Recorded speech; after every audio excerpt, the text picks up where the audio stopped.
All right, folks, get ready because we are diving deep today. We're tackling consciousness. Yeah. You heard that right. And let me tell you, the research you sent over, it's a wild ride. It really does make you think, doesn't it? How do we go from the physical stuff in our brains to, well, our actual experiences? It's a question that's been puzzling people for, well, probably as long as we've been able to think about thinking. And this paper, fresh off the press, literally, it was published just yesterday. It's staking things up. July 17th, 2024. That's the date on this groundbreaking paper. Still warm from the printer. And in German, no less. Formalisierung these mental realms.pdf.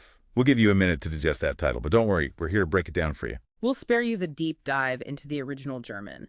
But what we will say is that the author, Dr. Oliver Mark Witwer, he's a physicist, and he's diving headfirst into what he calls empirical science. And that's all about bridging this gap, right, between what we can observe, like the physical world, and our own internal experiences, our thoughts, feelings, the whole shebang. Precisely. And at the heart of it all is this really intriguing concept, mental space. Okay, stop right there. I need a visual. What exactly are we talking about when we say mental space? Imagine a canvas, but instead of paint, it's all of your thoughts, emotions, beliefs swirling around. That's mental space. And these units of mental stuff, Dr. Witwer calls them elementals. Elementals. Okay, I'm intrigued, but also a little confused. I mean, it sounds kind of mystical for a scientific paper, you know? I hear you, but stick with it.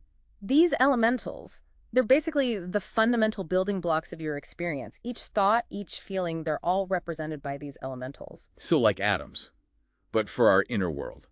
That's a really good way to think about it, except Witwer is suggesting that we might be able to actually map these elementals mathematically. Now, that's a big claim. That's exactly what makes this research so interesting, because how do you measure something as slippery as consciousness, right?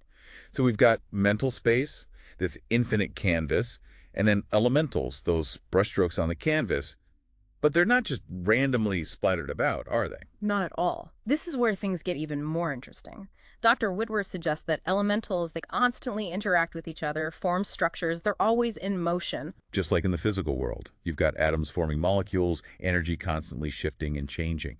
So you're saying our mental space is kind of like a microcosm of the universe itself. It's a bold idea, isn't it? And according to Dr. Witwer, that's exactly what's happening inside our own minds. Okay, I'm starting to get a feel for this mental space. But if our thoughts are these elementals, what's directing the show? Okay. What determines what we think about and when? That's where attention comes in. It's like a spotlight, right? Shining across your mental space. It activates certain elementals based on, well, on what you're focused on at that moment. Hold on, let me see if I've got this. So my attention, it's like a mental spotlight. And whatever it lands on, those elementals, those become my conscious thoughts and feelings. Bingo, you're getting it. And this is where it gets really cool.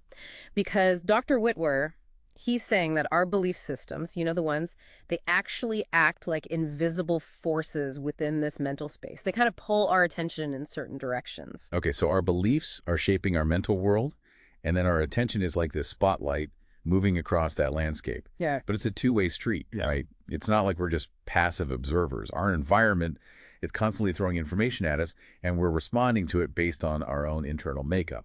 Yes, exactly. You're getting it. So think about this. If you're walking down a busy street, right, your senses are just bombarded with sights, sounds, smells, but your attention, it's not going to be equally distributed. You're going to be drawn to certain things more than others based on, well, your past experiences, your interests. Like, I might hear a song I like, and it grabs my attention instantly. But someone else, they might walk right past that same cafe and not even notice it. Exactly. And the reason for that, it all goes back to your unique mental space. That's how Dr. Witwer explains it anyway. We experience the world through this lens that's been shaped by our unique combination of elementals and, of course, influenced by our beliefs. It's mind-blowing when you really think about it. But we're still just talking about what's happening inside our heads, right? Yeah. How does any of this translate into real-world actions? That's the big question. $1 million question. And Dr. Witwer, he introduces this really interesting concept here. He calls them mental programs. And these programs, picture them as sequences of elementals, almost like pre-programmed pathways within your mental space. Mental pathways, okay? I'm listening. Yeah. So when a program is activated, whether by something external or something internal, your attention, it gets directed along a specific route. And then, boom, that influences your actions, your reactions, how you behave.